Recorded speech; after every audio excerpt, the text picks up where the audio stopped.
casques blancs évacués de Syrie, le Canada prendra sa part dans l'accueil evacuation des casques blancs par l'armée israélienne.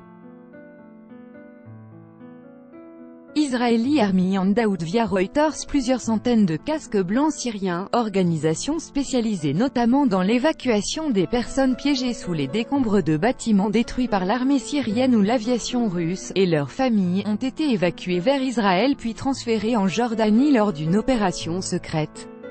Ils vont être d'ici 3 mois réinstallés dans plusieurs pays dont l'Allemagne, le Royaume-Uni et le Canada. Pour le Canada, il fallait aider ces héros, avec notre correspondante à Montréal, Marie-Laure Josselin. Le Canada puis sans équivoque les casques blancs.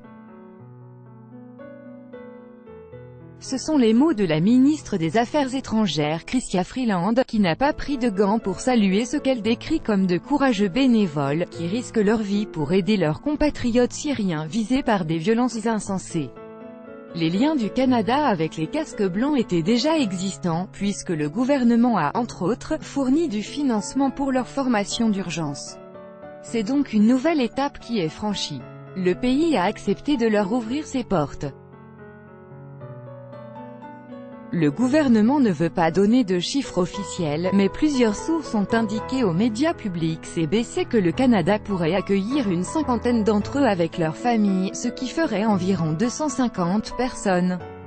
Madame Freeland a précisé qu'elle ressentait une responsabilité morale profonde envers eux.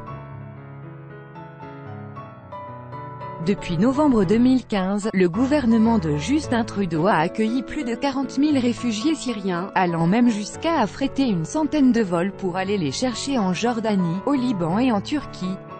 À relire, plusieurs centaines de casques blancs et leurs familles évacuées par Israël.